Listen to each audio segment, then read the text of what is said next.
नमस्कार, बहुत बहुत स्वागत है आपका। खबरों की खबर देख रहे हैं आप और मैं हूं आपके साथ सुमित अवस्थी। और शुरुआत करेंगे आज की दिन की सबसे चर्चित तस्वीरों से बड़ी खबर पे। महाराष्ट्र के लातूर से आए वीडियो में एक बुजुर्ग दंपत्ति खुद को हल में जोतकर खेतों में काम करते दिख रहा है। ये तस्वीर हाडोलती गांव की है। गांव के अंबादास पवार और उनकी पत्नी मुक्ताबाई पवार खुद को बैलों की जगह पर रखकर खेत की बुआई करते नजर आए। जानकारी मिली है कि परिवार की आर्थिक स्थिति कमज़ोर होने के कारण उनके पास ना तो बैल हैं और ना ही ट्रैक्टर और ना ही मजदूरों को काम पर लगाने के लिए पैसे। अंबादास का कहना है कि बीते 2 वर्षों में भारी बारिश के चलते फसल को नुकसान हुआ और लागत नहीं निकल पाई। इसके चलते वो कर्जे में दबे हुए थे। अब तो और गरीबी तंग कर रही है। और अब ये अगली तस्वीर उत्तराखंड के टिहरी गढ़वाल की है। वहां के नरेंद्र नगर में एक सड़क हादसा हो गया। कांवड़ियों से भरा एक ट्रक पलट गया। तस्वीरों में साफ देखा जा सकता है कि ट्रक पलट कर रोड की दूसरी तरफ जा गिरा। हादसे के बाद मौके पर अफरा तफरी मच गई। स्थानीय प्रशासन और एसडीआरएफ ने मिलकर कांवड़ियों को रेस्क्यू किया। इस हादसे में कई लोगों को चोटें आई।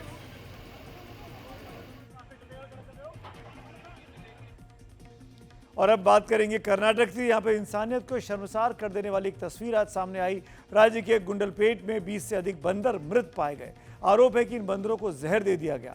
इन तस्वीरों को देखिए। मरे हुए बंदरों को बोरियों में भरकर सड़क के किनारे फेंका गया। स्थानीय लोगों ने इसकी सूचना वन विभाग को और पुलिस को दी। फिलहाल पूरे मामले की पड़ताल चल रही है। और अब बात करते हैं गुरुग्राम की। साइबर सिटी कहलाने वाले गुड़गांव के से फिर से एक बार स्टंटबाजी की तस्वीरें सामने आई हैं। सड़कों पर कुछ युवाओं ने ट्रैफिक नियमों को ताक पर रखकर ट्रैक्टर दौड़ाए और स्टंट किया। हरियाणवी और पंजाबी गानों पर रील बनाकर इसे सोशल मीडिया पर अपलोड भी किया गया। इन लोगों ने ट्रैफिक पुलिस की तरफ से लगाए गए स्प्रिंग ब्लाट को तक तोड़ डाले। घटना गुरुग्राम के डीएलएफ इलाके की है। और अब बात करते हैं बारिश की। देश भर में जारी मूसलाधार बारिश ने ओडिशा के गजपति में मुश्किलें खड़ी कर दी हैं। गदापुर नदी का जलस्तर तेजी से बढ़ा है, जिससे 11 गांवों का सड़क संपर्क पूरी तरीके से टूट गया। बारिश की मार स्कूली बच्चों पर भी पड़ी। आप देखिए, यहाँ ये छोटे छोटे बच्चे अपने बस्तों को सर पर रखकर अपनी जान को जोखिम में डालकर नदी पार कर रहे हैं। पानी बच्चों की कमर से भी ज्यादा ऊपर तक है।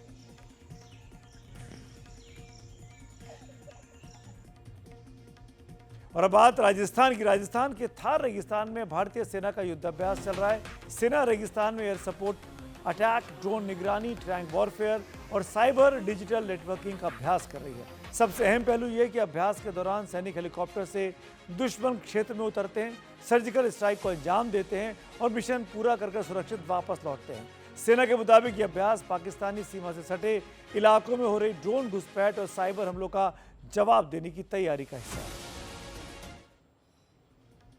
और अभी अगली तस्वीर पटना से, जहां पर डोमिसाइल नीति लागू करने की मांग को लेकर छात्रों ने सड़कों पर प्रदर्शन किया। छात्र हजारों की संख्या में सड़क पर उतरे। आंदोलन के जरिए बिहार के छात्र सभी सरकारी नौकरी में 90% डोमिसाइल लागू करने की मांग कर रहे हैं। प्रदर्शन के दौरान छात्रों के हाथों में बैनर और पोस्टर थे। इसी दौरान एक और तस्वीर सामने आई जो कि चर्चा में है। ड्यूटी पर लेट होने के कारण पटना कोतवाली के थानेदार ने महिला कांस्टेबल के साथ बदतमीजी की। घर के गार्ड देंगे यहाँ पे, घर के गार्ड देंगे यहाँ पे। चल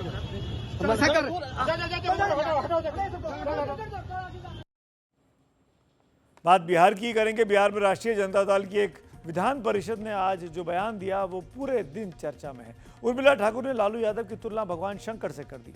आरजेडी की इस नेता का कहना है कि भगवान शिव के बाद अगर धरती पर कोई आशीर्वाद देने वाला भगवान है तो वो लालू प्रसाद यादव है।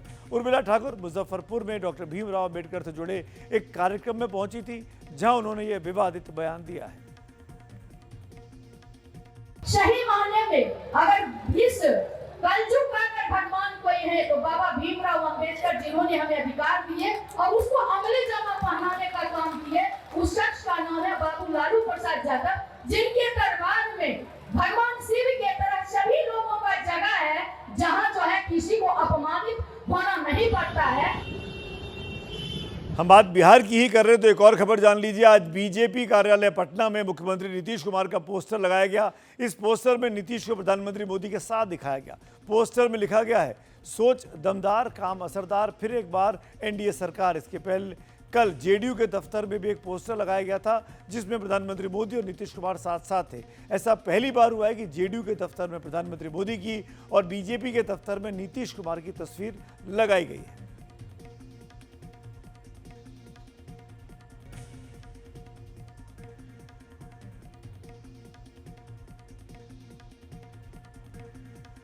और अब बात उत्तराखंड के बद्रीनाथ धाम की करते हैं। ये तस्वीर देखिए, हैरान कर देने वाली ये तस्वीर सामने आई है। यहाँ बद्रीनाथ धाम के कपाट के ठीक सामने कुछ लोग, कुछ श्रद्धालु आपस में मारपीट करते हुए नजर आ रहे हैं। दरअसल मंदिर के सिंह द्वार पर दर्शन के लिए खड़े श्रद्धालुओं में फोटो खिंचवाने को लेकर बहस हो गई।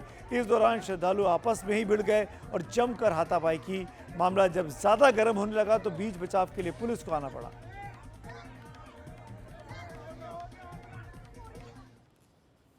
और ये विस्तार से खबरों को देख लेते हैं, जांच लेते हैं, समझ लेते हैं और आपको भी ये काम में जरूर आने वाली है। शुरुआत करते हैं देश की राजधानी दिल्ली से। दिल्ली की मुख्यमंत्री रेखा गुप्ता के बंगले पर फिर से सियासी सवाल और बवाल शुरू हो गया है। आपको याद दिला दें, दिल्ली के मुख्यमंत्री और उनके बंगले हमेशा चर्चा में रहे हैं। शीला दीक्षित जब मुख्यमंत्री थी तो अरविंद केजरीवाल ने उनके ऐशो आराम को सवाल उठाए थे। फिर जब अरविंद केजरीवाल मुख्यमंत्री बने तो भाजपा ने उनके कथित शीश महल पर सवाल खड़े किए और उनके निवास को शीश महल का नाम दिया। अब दिल्ली की मुख्यमंत्री रेखा गुप्ता बनी है बीजेपी की, उनका नया बंगला तैयार हो रहा है। उस पर भी अब बीजेपी के जो विरोधी हैं, आप और कांग्रेस, वो निशाना साध रहे हैं। दिल्ली में बीजेपी सरकार आने के करीब 100 दिनों के बाद मुख्यमंत्री रेखा गुप्ता को पहली बार तो कोई सरकारी घर आवंटित किया गया। अब उसके रेनोवेशन का काम चल रहा है, सजावट का काम चल रहा है। घर में 14 एयर कंडीशनर लग रहे हैं, 9 लाख के 5 टीवी लगने वाले हैं। ऐसी तमाम ऐशो आराम की चीज़ें इस घर में जोड़ी जा रही हैं, जिसको लेकर पीडब्ल्यूडी ने कुल 60 लाख रुपए का टेंडर जारी किया है। पहले अरविंद केजरीवाल के शीश महल पर बीजेपी ने बवाल किया था। अब बीजेपी अपने मुख्यमंत्री के लिए लाखों के टेंडर से जो घर सजाया जा रहा है, जो महल बनाया जा रहा है, उस पर सवालों के घेरे में खुद आ गई है। वो शीश महल जो पूर्व मुख्यमंत्री ने केवल अपनी अय्याशी के लिए बनाया था, और एक ये शीश महल है जो जनता को समर्पित कर उनकी सुविधा के लिए आज दिया गया है। वो फिल्मी डायलॉग है ना, जिसका घर शीशे का होता है, वो दूसरों के घरों पर पत्थर नहीं फेंकते, लेकिन राजनीति में पत्थर फेंक दिए जाते हैं। दिल्ली के पूर्व मुख्यमंत्री के बंगले पर सवाल उठाने वाली मुख्यमंत्री रेखा गुप्ता के नए बंगले में 9,30,000 रुपए में 5 टीवी लगाए जाने वाले हैं। 7,70,000 रुपए के 14 एसी लगाए जाने वाले हैं। 5,74,000 रुपए के 14 सीसीटीवी कैमरे लगवाए जाने वाले हैं, जबकि 1,80,000 रुपए से वैसे 23 सीलिंग फैन लगाए जाने वाले हैं, जिन्हें आप रिमोट से चला सकते हैं। अब सुपर बॉस के बंगले में इन सारी सुविधाओं के लिए काम होना है, तो पीडब्ल्यूडी विभाग ने तत्परता से टेंडर जारी कर दिया। पीडब्ल्यूडी विभाग का टेंडर सिर्फ इलेक्ट्रिकल चीजों को लेकर ही है, जिस पर 60 लाख रुपए खर्च होंगे। मुख्यमंत्री के बंगले में सीसीटीवी, एसी, टीवी के अलावा भी बहुत सारी चीजें आनी हैं, जिनमें 85,000 का एक ओटीजी, 77,000 की एक ऑटोमेटिक वॉशिंग मशीन, 60,000 का डिश वॉशर, 62,000 का गैस चूल्हा, 32,000 का माइक्रोवेव और 91,000 के 6 गीजर शामिल हैं। इनके अलावा रोशनी के लिए बंगले में 115 lamp, wall lighter, hanging light और 3 बड़े झूमर भी लगाए जाएंगे, जिनकी लागत 6,03,939 रुपए है। दरअसल मुख्यमंत्री को 2 बंगले आवंटित हैं। इनमें से एक में वो रहेंगी और दूसरे का इस्तेमाल वो कैंप ऑफिस के रूप में करेंगी। इस घर के रेनोवेशन को लेकर पीडब्ल्यूडी ने एक टेंडर निकाला है। दरअसल ये टेंडर 60 लाख रुपए का निकाला गया है। टेंडर में कहा गया है कि इलेक्ट्रॉनिक यानी इलेक्ट्रिक सामानों को लेकर, जैसे वायरिंग हो गई, पंखे हो गए, एसी हो गए, टीवी हो गए, इन सब को लेकर घरों में काम करना है। और ये जो टेंडर है सिर्फ एक बंगले यानी बंगला नंबर 1 जिसमें मुख्यमंत्री रहेंगी उसको लेकर निकाला गया है। दिल्ली में बंगले पर राजनीति बहुत पुरानी है। कभी अरविंद केजरीवाल थे जिन्होंने शीला दीक्षित के मुख्यमंत्री आवास में लगे एसी को लेकर मुद्दा बनाया था और बाद में फिर बीजेपी ने केजरीवाल पर ही आरोप लगाया कि वो तो बाथरूम के अंदर भी एसी लगाकर रखते हैं। अब वही आरोप बीजेपी पर लग रहा है कि 4 कमरे और हॉल वाले बंगले में 14 एसी का क्या काम है, लेकिन बीजेपी को सब चंगा दिखता है। दिल्ली के पूर्व मुख्यमंत्री अरविंद केजरीवाल 6 फ्लैग स्टाफ मार्ग बंगले में रहते थे। उस बंगले के रेनोवेशन पर खर्च हुए विवाद ने आम आदमी पार्टी को दिल्ली की सत्ता से बेदखल कर दिया। सवाल है कि विपक्ष में रहने पर हर पार्टी का राजनीतिक रंग अलग होता है, लेकिन सत्ता में आने के बाद सबका रंग एक सा हो जाता है। यूं तो कहा जाता है कि ये पब्लिक है, सब जानती है, लेकिन अब तो पब्लिक ये भी जानने लगी है कि सियासत के रंग एक ही जैसे होते हैं। दिल्ली से अश्विनी कुमार सिंह की रिपोर्ट, एनडीटीवी इंडिया के लिए।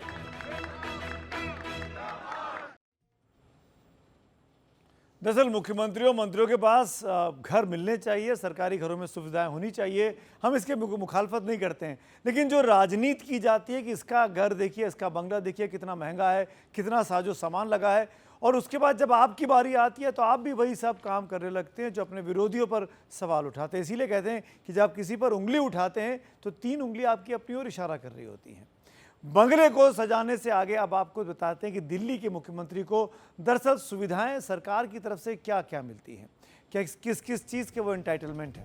सबसे पहले दिल्ली के मुख्यमंत्री का वेतन जान लीजिए, जो कि 60,000 रुपये का है, जो कि सुनने में काफ़ी कम लगता है। इसके अलावा उन्हें 30,000 रुपये तक का विधानसभा का अलाउंस मिलता है, 30,000 तक का सचिवीय सहायता मुख्यमंत्री को मिलती है, 10,000 तक का व्यय भत्ता जिसको एक्सपेंडिचर डीए कहते हैं वो मिलता है, 1,500 रुपये तक का दैनिक भत्ता मिलता है, 1,500 रुपये पर डे के हिसाब से। इसके साथ ही मुख्यमंत्री को अगर लोन लेना हो, कभी ऋण लेना हो, तो उन्हें 12 लाख रुपए तक का लोन मिलता है। ये भी इस सुख सुविधाओं में शामिल है। वेतन, बंगले, वाहन सुरक्षा तो उनको मिलता ही है। इसके अलावा उन्हें हर महीने 5,000 बिजली की यूनिट मुफ्त तौर पर दी जाती है। रेफरल हॉस्पिटल में निःशुल्क इनका इलाज होता है, और अगर मुख्यमंत्री अकेले या परिवार के साथ कभी घूमने जाना चाहें तो 1 लाख रुपए तक घूमने के लिए भी उनको सालाना मिलते हैं, जो कि जानकारी हमको ऑफिशियल तरीके से मिली है। उसके हिसाब से दिल्ली के मुख्यमंत्री को क्या क्या चीज़ें मिलती हैं, ये उसके आंकड़े आपके सामने थे। आइए अब बढ़ते हैं आज की अगली खबर की ओर। 29 जून को मुंबई से सटे मीरा रोड से एक खबर आई। राज ठाकरे की पार्टी के कार्यकर्ताओं ने एक दुकानदार पर इसलिए हमला कर दिया क्योंकि उसने मराठी में बात नहीं की। मामला बढ़ा तो बाद में एफआईआर भी दर्ज कर ली गई, लेकिन आरोपियों की गिरफ्तारी अभी तक नहीं हुई है। और तो और एमएनएस के तेवर भी नर्म नहीं पड़े हैं। और सबसे ज़्यादा हैरान करने वाली बात यह है कि खुद महाराष्ट्र सरकार का रुख इस मामले में नर्म दिखाई दे रहा है, यानी मारपीट कर चले गए और वो गुंडे अब तक गिरफ्तार नहीं हुए हैं। तो माना यही जा रहा है कि क्या आपस में कोई अंडरस्टैंडिंग है, मिली भगत है सरकार के बीच और एमएनएस के बीच। आप ये रिपोर्ट देखिए, आपको आगे की बात समझ में आएगी। जिस घटना की वजह से पूरा बवाल शुरू हुआ, पहले उसे समझिए। महाराष्ट्र में ना इतना मालूम है, महाराष्ट्र में कौन सी भाषा बोली जाती है? पहला थप्पड़, दूसरा थप्पड़ और ये तीसरा थप्पड़। लेकिन थप्पड़ों की ये बौछार यहीं नहीं रुकती। और शर्मनाक बात यह है कि दुकान के मालिक को घेर कर जो 6 लोग थप्पड़ बरसाने के लिए खड़े हैं, उनमें कोई भी गिरफ्तार नहीं हुआ है। घटना 29 जून की है। जगह है मुंबई से सटे ठाणे जिले का मीरा रोड। तस्वीर में देखिए, जोधपुर स्वीट्स के मालिक दुकान के बाहर खड़े हैं। 1, 2, 3, 4, 5 पूरे 5 लोग दुकान पर पहुंचते हैं। कुछ ही सेकंड में छठे शख्स की भी एंट्री हो जाती है। मौके पर एमएनएस कार्यकर्ता पानी और कोल्ड ड्रिंक्स पीते दिख रहे हैं। इसी के साथ दुकान के मालिक से बहस शुरू हो जाती है। सबसे पहले लाल कमीज पहना व्यक्ति आगे बढ़कर थप्पड़ मारता है और इसके बाद सफेद कमीज वाला कार्यकर्ता भी थप्पड़ चलाता है। यही आदमी दूसरा थप्पड़ भी चलाता है, तीसरा थप्पड़, चौथा थप्पड़, पांचवा थप्पड़, छठा, सातवां और ये 8वां थप्पड़ भी। अब एक बार फिर से सुन लीजिए दुकान के मालिक बाबूलाल चौधरी का कसूर क्या है। कौन से राज्य में? महाराष्ट्र में ना, इतना मालूम है? महाराष्ट्र में कौन सी भाषा बोली जाती है? थप्पड़ों की बौछार के बाद एमएनएस कार्यकर्ता वहां से निकल जाते हैं। सीसीटीवी तस्वीर को फिर से देखिए, कुल 6 लोग दिख रहे हैं। इनकी पहचान इतनी भी मुश्किल नहीं कि शिनाख्त ना हो सके, लेकिन सच्चाई यही है कि महाराष्ट्र के नवनिर्माण के नाम पर वोट के लिए भाषा को भद्दा तमाशा बनाने वाली सेना अभी भी गिरफ्तारी से दूर है। एनडीटीवी इंडिया की रिपोर्ट। 29 जून को एमएनएस महाराष्ट्र नवनिर्माण सेना के कार्यकर्ताओं ने मारपीट की। 1 जुलाई को एफआईआर दर्ज हुई। हमने दुकान के मालिक बाबूराम चौधरी से बात की। उन्होंने इस मुद्दे पर क्या कहा, पहले आप ये सुन लीजिए।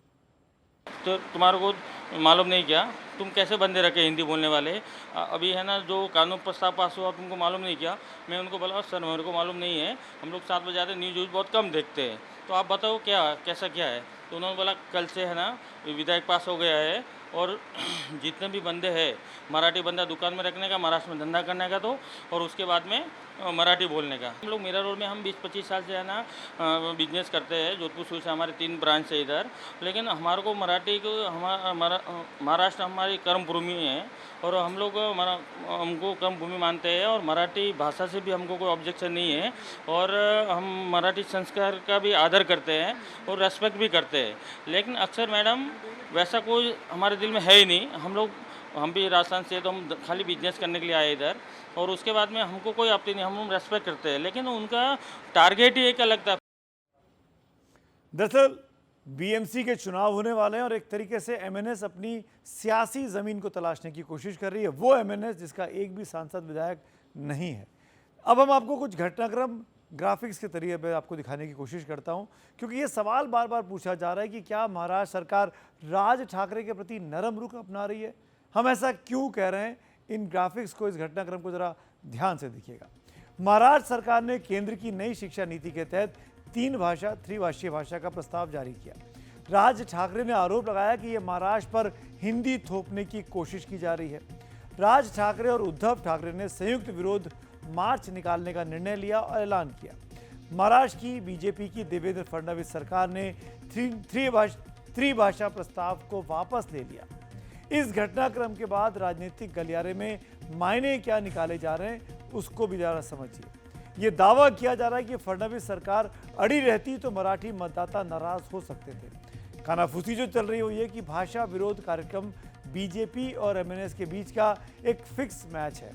और संदेह क्यों, फडणवीस और राज ठाकरे के बीच होटल के बंद कमरे में एक बैठक हुई।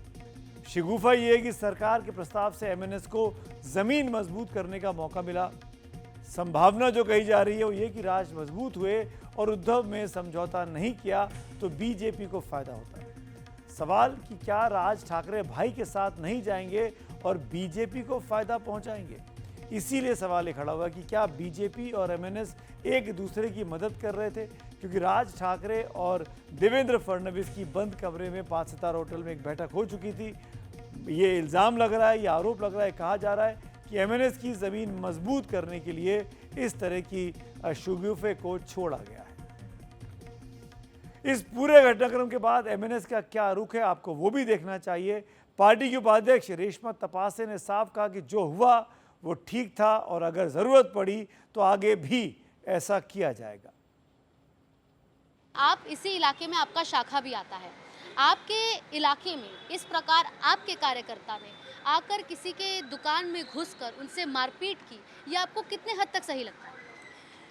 जब कोई मराठी का अगर आदर नहीं करेगा ना, वो मार खाने ही वाला है। मराठी का आदर जो महाराष्ट्र में आना चाहता है, जो अपना पेट भरना चाहता है, जिनको लगता है कि महाराष्ट्र में अपने बीवी बच्चियाँ सेफ है, सुरक्षित है। उनको मराठी आनी चाहिए। जो मराठी का आदर नहीं करेगा वो पीटेगा। आपको नहीं लगता कि लॉ एंड ऑर्डर को हाथ में लेना खराब चीज है? इस माध्यम से मैं बोलूँगी कि जो भी मराठी का, आज आपके एनडीटीवी पे हजारों प्रेक्षक वर्ग है, जो मराठी भाषा का आदर नहीं रखेगा उन पे हम राजद्रोह का गुना दाखिल करेंगे।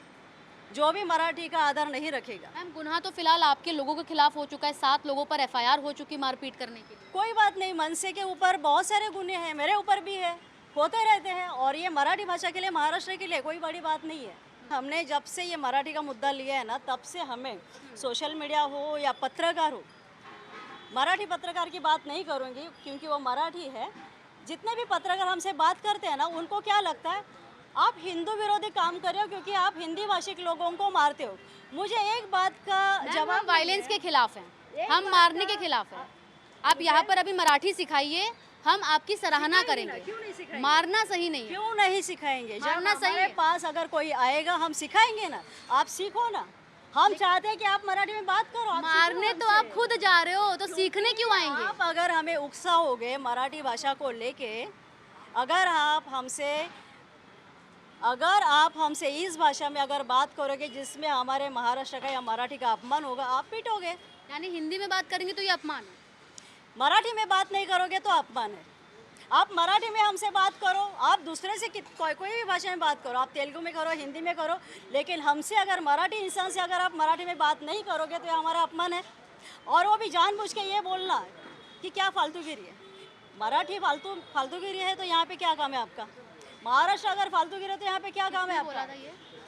जिन्होंने मार खाया वही इन्होंने बोला, यहाँ के मालिक जो है, जिसने थप्पड़ खाया, जो अभी आपने बोला ना अस्पताल में, कुछ नहीं अस्पताल में, यहीं पे है वो। हाँ, या अगर फालतूगिरी दिख रही है तो क्या काम है यहाँ पे? एमएनएस की नेता रेशमा तपासे जो हिंदी में बोल रही थी कि मराठी नहीं बोलोगे हिंदी सवाल के जवाब में तो आप मराठी का अपमान कर रहे होगे, तो क्या अभी वो हिंदी में जवाब देकर मराठी का अपमान कर रही थी? खैर, ये भाषा विवाद देश में बहुत पुराना है। कब से शुरू हुआ ये जानने के लिए आपको लिए चलता हूँ मेरे सहयोगी सुशील बहुगुणा के पास। शुक्रिया सुमित। एक बड़ी हिंदी भाषी आबादी होने के बावजूद महाराष्ट्र में हिंदी को लेकर विरोध को हवा मिलती रही है। वजह है मराठी पहचान पर जोर। स्थानीय राजनीतिक दल इसे मुद्दा बनाते आए हैं। महाराष्ट्र में ये हिंदी विरोध आज की बात नहीं है, बल्कि ये 50 के दशक से चला आ रहा है, जो सियासी वजहों से रह रह कर उफान मारता रहा है। 50 के दशक में तत्कालीन बॉम्बे स्टेट, जिसमें आज का गुजरात और उत्तर पश्चिम कर्नाटक भी आता था, वहां एक अलग मराठी भाषाई राज्य बनाने की मांग को लेकर संयुक्त महाराष्ट्र आंदोलन शुरू हुआ। 60 के दशक में आंदोलन का असर दिखा। संसद ने दी बॉम्बे रीऑर्गेनाइजेशन एक्ट पास किया, जिसके बाद महाराष्ट्र और गुजरात 2 अलग राज्य बने। इसके 6 साल बाद जब बाला साहेब ठाकरे ने शिवसेना की स्थापना की तो उनका घोषित लक्ष्य था बैंक की नौकरियों और कारोबार में दक्षिण भारतीयों और गुजराती लोगों के प्रभुत्व के खिलाफ मराठी मानुष को संरक्षण देना। मराठी भाषा, मराठी अस्मिता और मराठी लोगों के मुद्दे उठाकर शिवसेना ने महाराष्ट्र की राजनीति में गहरी पैठ बना ली। 80 के दशक में शिवसेना के कार्यकर्ताओं ने दक्षिण भारतीयों और उत्तर प्रदेश और बिहार से आए प्रवासी उत्तर भारतीयों के खिलाफ लगातार रैलियां और आंदोलन किए। शिवसेना सत्ता में आई तो उसने दुकानों और संस्थानों में मराठी नेम प्लेट लगाना अनिवार्य कर दिया। बैंकों और सरकारी दफ्तरों में भी मराठी में काम शुरू करवाया। बाल ठाकरे के निधन के बाद भी शिवसेना ने यह मुद्दा अपने हाथ में रखा, जो उसे बाकी पार्टियों से अलग बनाता रहा।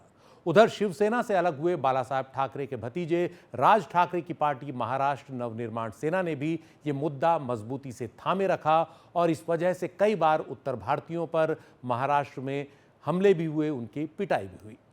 शिवसेना एमएनएस के लिए हर चुनाव में मुद्दा वोटों से भी सीधे तौर पर जुड़ा रहा। शिवसेना 2 फाड़ हुई तो दोनों ही पक्षों ने इसे हाथ से जाने नहीं दिया।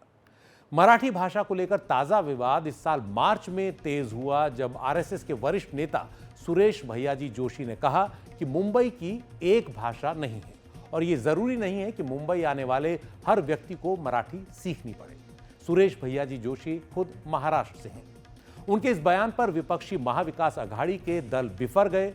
खुद महाराष्ट्र के मुख्यमंत्री देवेंद्र फडणवीस ने कहा या उन्हें कहना पड़ा कि मराठी राज्य की संस्कृति है, इसे सीखना हर नागरिक का कर्तव्य है, जो एक अच्छी बात भी है। इसके अगले ही महीने अप्रैल में फडणवीस सरकार ने एक आदेश जारी किया जिसमें अंग्रेजी और मराठी मीडियम के स्कूलों में पहली से 5वीं क्लास के छात्रों के लिए हिंदी को तीसरी अनिवार्य भाषा बना दिया गया। फिर क्या था, विपक्षी दलों शिवसेना यूबीटी, एनसीपी शरद पवार और एमएनएस को विरोध के लिए नया बारूद मिल गया। उन्होंने इसे स्थानीय पहचान को कमजोर करने की साजिश बताया और राष्ट्रीय एकता की आड़ में सांस्कृतिक एकरूपता को बढ़ावा देने की कोशिश बताया। विरोध को हवा मिली और नतीजा यह हुआ कि महाराष्ट्र सरकार को प्राथमिक स्कूलों में 3 भाषा के फॉर्मूले को वापस लेने के लिए मजबूर होना पड़ गया। और अब बाकी खबरों के लिए चलते हैं एक बार फिर अपने सहयोगी सुमित अवस्थी के पास। शुक्रिया सुशील इस पूरी जानकारी के लिए। कुल मिलाकर जो स्थिति है भाषा विवाद की वो तो अब लगातार देख ही रहे हैं, लेकिन इस बीच में एक और कंट्रोवर्सी जो कि हालांकि भाषा विवाद मुंबई पे था। मुंबई में भाषा को लेकर जंग ये काफ़ी पुरानी है। अब की बार एक राजस्थानी पर थप्पड़ चला तो पहले कई बार यूपी और बिहार के लोगों को चुनकर गैर मराठी बताकर मी मराठी की बात कर कर थप्पड़ मारा पीटा गया। अब अपने हकों की लड़ाई कहें या काम की कमी से उपजा असंतोष वो बिहार में भी दिख रहा है। बिहार की राजधानी पटना में हजारों छात्रों ने आज सड़कों पर उतरकर विरोध प्रदर्शन किया। ये छात्र डोमिसाइल नीति लागू करने की मांग कर रहे थे, जिसमें बिहार के छात्रों के लिए ही सरकारी नौकरियों में 90% सीटें आरक्षित करने की मांग थी। इस छात्र आंदोलन को छात्र नेता दिलीप कुमार लीड कर रहे थे, जो पटना कॉलेज से पास आउट है।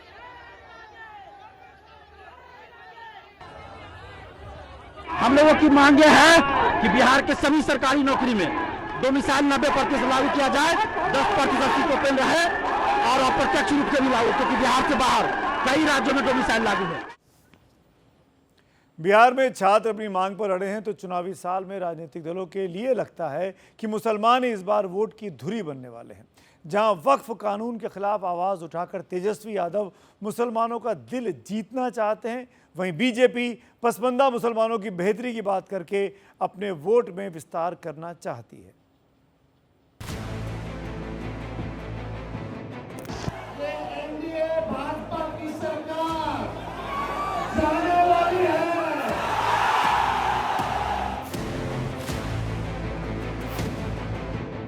इस कानून को हम लोग लागू नहीं होने देंगे।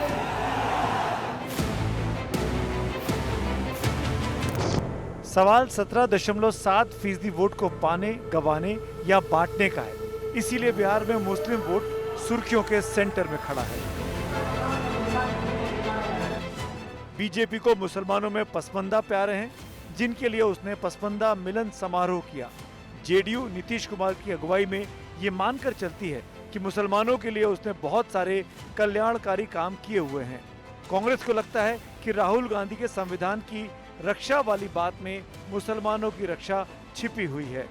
और वहीं आरजेडी की नज़र पूरे मुस्लिम वोटों पर ही है, जिसके लिए तेजस्वी वक्फ कानून को ही रद्द करने का वादा करते हैं।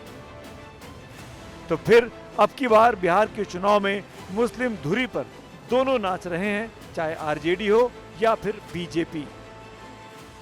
एनडीए भाजपा की सरकार जाने वाली है। गरीब आवाम की सरकार बनेगी तो इस बिल को, इस कानून को बिहार राज्य जो है कूड़े के दाग में फेंकने का काम करेगा। जिस तरह आरजेडी ये बोल रही है कि हम वक्फ बोर्ड बिल फाड़ देंगे, तो ये कौन नया चीज करेगा? ये लोग तो आरक्षण विरोधी है।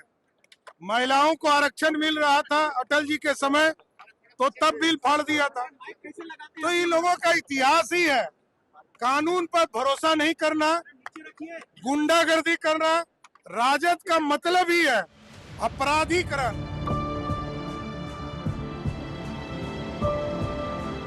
बीजेपी की नजर पसमानदा मुसलमानों पर काफी पहले से है, जिनकी संख्या बिहार के कुल मुस्लिम आबादी की 80% है। यानी बिहार की कुल वोटरों में 14% से ज्यादा तो पसमानदा मुसलमान ही हैं। उनको रिझाने के लिए ही बीजेपी ने पिछली ईद पर सौगाते मोदी बांटी थी। और अब बीजेपी के दफ्तर में प्रदेश अध्यक्ष दिलीप जायसवाल और उप मुख्यमंत्री सम्राट चौधरी की मौजूदगी में पसमानदा मुसलमानों का सम्मेलन हुआ। दरअसल बिहार में 87 विधानसभा सीटें ऐसी हैं जहां मुस्लिम आबादी 20% से ज्यादा है। CSDS के मुताबिक एनडीए को 2020 के विधानसभा चुनावों में 5% वोट मिले थे और एलजेपी को 2%। तब चिराग पासवान अलग से लड़े थे, लेकिन दोनों को जोड़ दें तो ये 7% का आंकड़ा हो जाता है। 2024 के लोकसभा चुनाव में एनडीए के लिए ये मुस्लिम वोट बढ़कर 12% हो गए। बीजेपी को लगता है कि मुस्लिम वोटों का ये विस्तार पसमानदा मुसलमानों के झुकाव के कारण हुआ, इसीलिए वो फायदे का सौदा देखती है। दूसरी तरफ तेजस्वी को लगता है कि 2024 से 25 आते आते बहुत फर्क आ चुका है और ये फर्क वक्फ कानून लेकर आया है। स्वतंत्रता संग्राम की लड़ाई में चाहे हिंदू हो, मुसलमान, सिख हो या ईसाई, सब लोगों ने इस देश की आजादी के लिए कुर्बानी देने का काम किया था। ये देश किसी के बाप का देश नहीं है, ये हम सबों का देश है।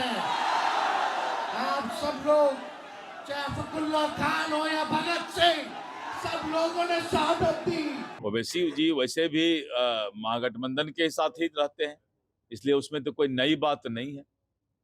और जो गरीब पासमानदा मुसलमान हैं, जो उनके अधिकार की बात आई है, तो एक बार वक्फ कानून जो आया है उसको देखने का प्रयास करना चाहिए कि हमारे पास गरीबों के हक में है या नहीं है। आज लोग जुटे हैं गांधी मैदान में। जुट अब तो इलेक्शन आया है तो सारे, जब बरसात आते हैं तो सभी मेढक बाहर निकलते हैं। बीजेपी बहुत आक्रामक अंदाज में तेजस्वी पर हमला करते हुए उन्हें नमाजवादी से लेकर मौलाना तेजस्वी तक बता रही है, लेकिन तेजस्वी को लगता है कि ऐसे हमले मुस्लिम वोटों की गारंटी बन सकते हैं। एनडीटीवी इंडिया की रिपोर्ट। और अब एक ऐसी घटना का जिक्र करने जा रहा हूं जो आपको परेशान कर देगी। बिहार के शेखपुरा जिले में एक ऐसी खबर सामने आई है जो इंसानियत को झकझोर कर रख देती है। मेहुस थाना प्रभारी प्रवीण चंद्र दिवाकर पर एक ई रिक्शा चालक को बेरहमी से पीटने और उसकी जाति पूछकर थूक चटवाने का संगीन आरोप लगा है। ये वही कानून के रक्षक हैं जिनके पास जनता न्याय की आस लेकर जाती है, लेकिन क्या हो रहा है ये हमारी व्यवस्था में, आप ये रिपोर्ट देखिए और समझ जाइए। 50-60 लाठियां, 14-15 थप्पड़, फिर थाने में घसीटा गया। थाना प्रभारी ने थूक तक चटवाया। ये तस्वीर है नीतीश सरकार के पुलिस राज की। ये 26 साल के प्रद्युम्न कुमार हैं, ई रिक्शा चलाते हैं। इनको मेहुस थाना प्रभारी प्रवीण चंद्र दिवाकर ने गालियां दी, ले जाकर बर्बरता से थूक चटवाया। प्रद्युम्न के शरीर पर दिख रहे ये निशान इस बात का प्रमाण है कि किस हैवानियत से उसे मारा गया है। आरोप है कि प्रद्युम्न से उसकी जाति पूछी गई। जब उसने बताया कि वो एक ब्राह्मण है तो थाना प्रभारी ने उससे थूक चटवाया। मारने के बाद उनसे कितनों भी माफ़ी मांगे तो वो नहीं सुने। उसके बाद पूछे कहाँ घर है, तो बोले हम मेहुस सर। उसके बाद पूछे कौन से कास्ट पढ़ते, बोले ब्राह्मण है सर। तो बोले ब्राह्मण को हम देखना नहीं चाहते, हमारा तो वो दुश्मन है। उसके बाद भी एक लाठी मारे वो। उसके बाद लाठी मारने के बाद बोले अपना स्टाफ को कि इसको पानी ला करके तो कुली करेगा, तो पानी ला करके नहीं दिया। और उसके बाद फिर क्या बोला कि थूक चाटने के लिए बोले वो बड़ा बाबू।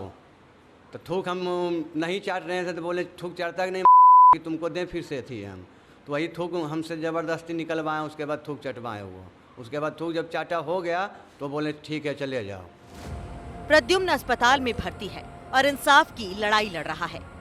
यह है नीतीश सरकार के कानून व्यवस्था का सच, जहां बेबस गरीब को थूक चटवाया जाता है। थाना प्रभारी प्रवीण चंद्र दिवाकर के ऊपर तुरंत कार्रवाई हुई। जांच में आरोप सही पाए गए और थाना प्रभारी प्रवीण चंद्र दिवाकर को निलंबित कर दिया गया। हालांकि थाना प्रभारी का कहना है कि उनके ऊपर लगे सभी आरोप बेबुनियाद हैं। ये पब्लिक प्लेस पे या कहीं पे भी इस तरह का पुलिस पर्सनल को इस तरह का आचरण करना बिल्कुल खेदजनक है जिसकी हम लोग निंदा करते हैं और हम लोग ने प्रथम दृष्टया उसको दोषी मानते हुए पुलिस अधीक्षक महोदय को हमने अनुशंसा किया कि तत्काल अविलंब थानाध्यक्ष पद से हटाया जाए तथा उनके विरुद्ध जो है अग्रता विभागीय कार्रवाई करते हुए अनुशासनात्मक जो कार्रवाई है वो हम लोग करें। इस घटना ने बिहार में पुलिसिया बर्बरता और जातीय भेदभाव के घाव को फिर से कुरेद दिया है। ये मामला इस व्यवस्था की सच्चाई है जहां कानून के रखवाले ही कानून तोड़ रहे हैं। सवाल ये है कि क्या इस बर्बरता पर सिर्फ निलंबन से काम चलेगा और सबसे बड़ा सवाल हमारी कानून व्यवस्था कब बदलेगी। Bureau report NDTV India.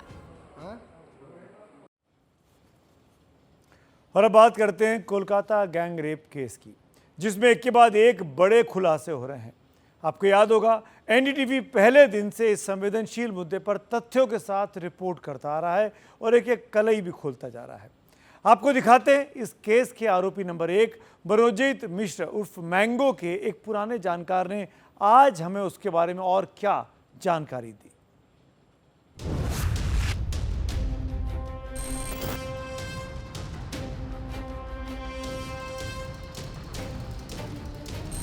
कि लड़कियों को किसी भी चीज़ के लिए पहले अपने पास बुलाएगा, फिर जाकर उनके साथ बदतमीजी करेगा।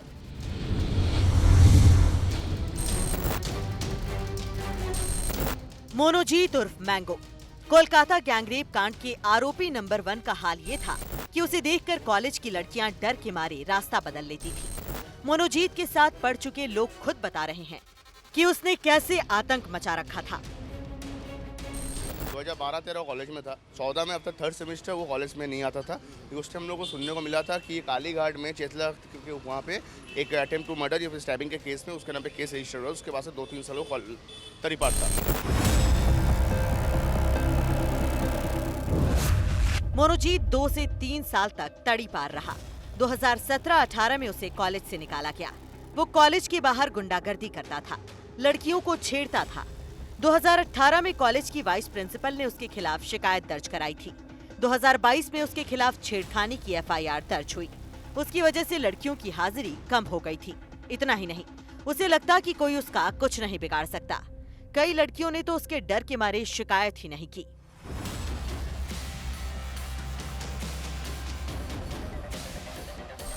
लड़कियों के साथ बदतमीजी करना, रैगिंग करना, मनी शोषण करना, ये सब बहुत सारे बदतमीजी कॉलेज में दारू पीना, बहुत कुछ किया था, जिसके हम लोग प्रोटेस्ट करते थे।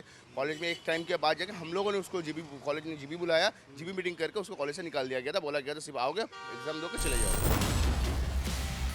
मनोजीत के साथी कह रहे हैं कि उसका पूरा चरित्र घिनौना था, लेकिन ममता बनर्जी के मंत्री इस घटना को मामूली बताने पर तुले हुए हैं। और बांग्लार दिखे ताका ছোট্ট একটা ঘটনা ঘটলেই গেল গেল গেল রে। कोलकाता के एक कॉलेज में दरिंदगी हुई। कोलकाता की सड़कों पर इंसाफ के लिए प्रदर्शन हो रहा है।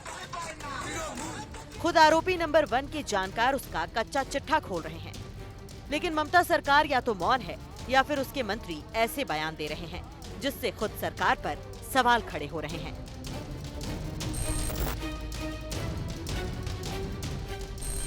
अब मोनोजीत मिश्रा उर्फ मैंगो की क्राइम कुंडली लगातार खुलती जा रही है।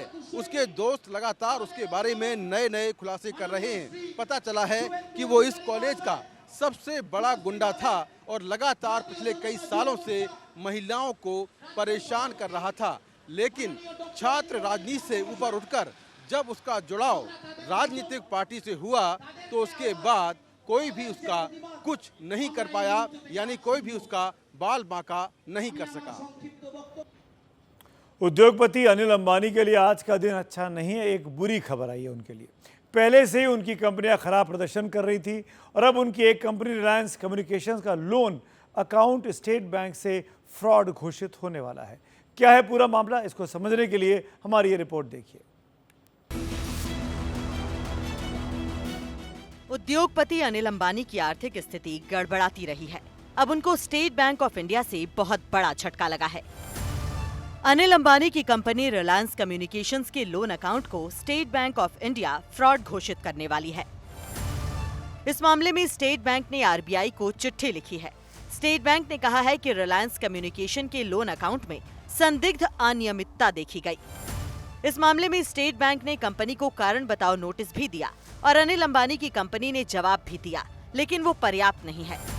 ये कारण बताओ नोटिस 23 जून को गया था।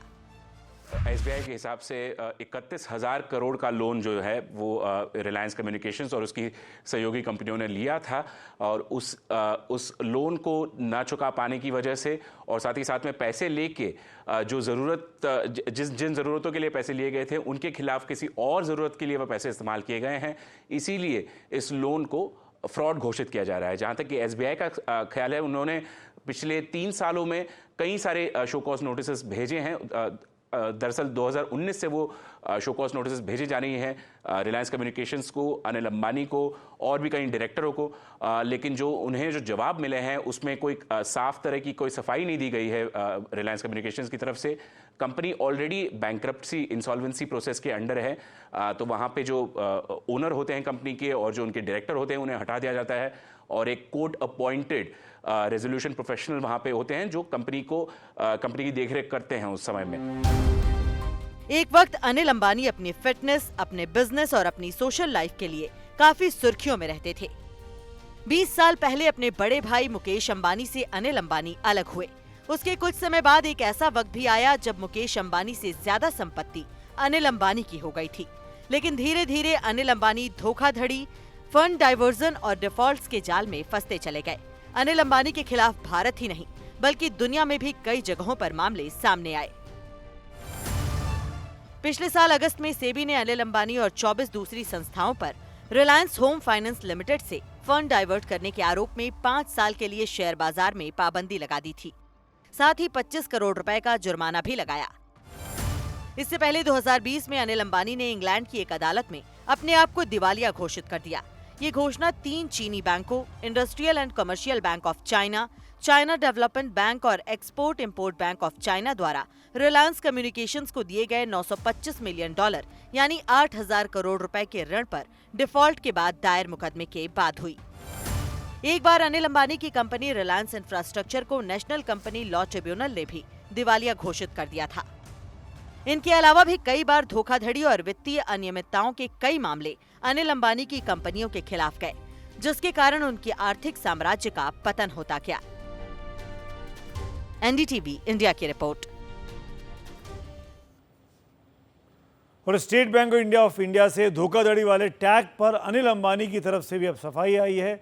उनका कहना है कि फ्रॉड आइडेंटिफिकेशन कमेटी के एक तरफा आदेश से वो हैरान है।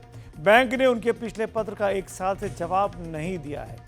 इन तमाम घटनाओं के वक्त अनिल अंबानी पूर्णकालिक डायरेक्टर नहीं बल्कि गैर कार्यकारी डायरेक्टर थे। साथ ही अनिल अंबानी का ये भी कहना है कि वो आरकॉम के दैनिक कामकाज और संचालन के लिए जिम्मेदार नहीं थे।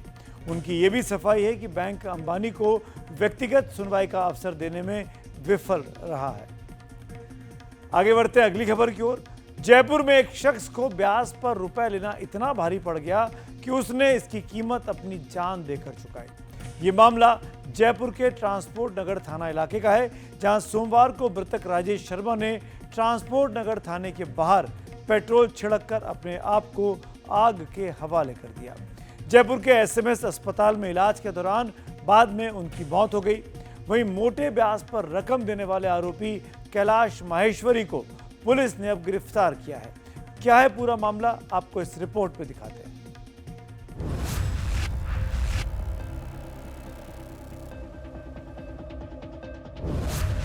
राजेश शर्मा, उनके घर पर सन्नाटा पसरा है। घर के लोग सदमे में हैं। सोमवार को राजेश ने एक पुलिस थाने के सामने अपने ऊपर पेट्रोल डालकर आग लगा दी।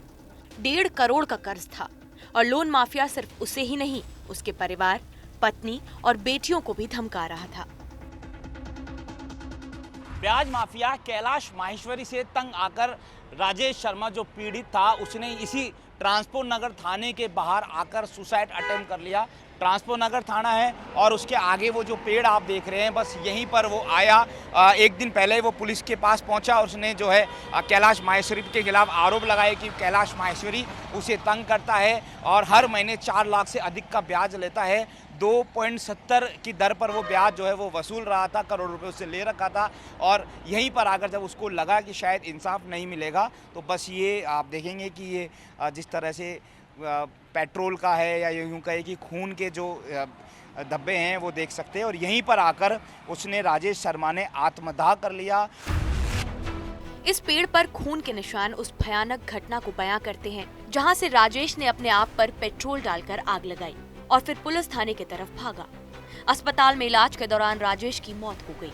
1.5 करोड़ का ऋण था जिसमें से उसने 1 करोड़ 17 लाख चुका दिए थे, लेकिन फिर भी दबाव कम नहीं हुआ। आरोपी कैलाश माहेश्वरी को पुलिस ने जबरन वसूली और आत्महत्या के लिए उकसाने के आरोप में गिरफ्तार किया है। कितने वो लेते थे आप उससे, कितना मतलब सैकड़ों ब्याज में? बोल रहा हूँ ना, 2 रुपये 70 पैसे लेता था। कितने? 70 पैसे लेता था। 2 रुपये 70 पैसे? तो ये तो ज्यादा हो गया ना। हाँ, तो उसके गारंटी लेता है। पर आप इतना ज्यादा लोगे तो वो तो बेचारा टेंशन में आ जाएगा ना, मर जाएगा। वो तो दुनिया से 10 रुपये से ले रखा है। पैसे की वसूली और पछतावे की झलक तक नहीं दिखी। एक इंसान की जान गई और एक परिवार बर्बाद हो गया है। पुलिस कहती है कि पैसे उधार पर देने का धंधा अवैध है और इस पर कार्रवाई होगी। एक्सटॉर्शन को लेकर किया कि भाई ब्याज का पैसे का वसूली के लिए उसके ऊपर एक दबाव बनाया गया, जबकि उसको लीगल नोटिस वगैरह देकर ये करता। अब दबाव की वजह से ये डिप्रेशन में आया हुआ था, इसलिए इसने इस तरह कदम उठाया। धारा और उसमें क्या? धारा एक्सटॉर्शन और 306 आत्महत्या का दुष्प्रेरण में इसको गिरफ्तार किया गया है। बाजार में रसूख रखने वाले लोग ऋण का धंधा करते हैं। एनडीटीवी को मनोज ने अपनी कहानी बताई। बहुत कम चांस होते हैं कि वो लोग बहुत कम करते हैं, वरना बाकी वो जो पेनल्टी है ब्याज की, पुलिस के लिए हमने कई बार उनको बोला कि हम पुलिस के केस कर देंगे, तो वो पुलिस का भी नाम ऐसे बोलते हैं कि हमारी जानकारी है, आप कर दो केस, हम नहीं डरते इनसे, आपको देना ही पड़ेगा। फिर हमें बाद में धमकी मिल रही है, अलग अलग नंबरों से फ़ोन करके वो धमकी देते हैं। जाहिर है कि ऋण माफिया समाज में सक्रिय है, लेकिन इस पर अंकुश कब लगेगा, ये सबका और सबसे बड़ा सवाल है। जयपुर से दीपक चावला के साथ ब्यूरो रिपोर्ट, एनडीटीवी इंडिया। आज भी 21वीं सदी में हमारे समाज में क्या कुछ चल रहा है, ये तस्वीर जयपुर की पूरी साफ कर रही थी। खबरों की खबर में वक्त है एक छोटे से ब्रेक का। ब्रेक के उस पार जब लौटेंगे तो कुछ और खबरें बने रहिए, तुरंत लौट के आता हूं।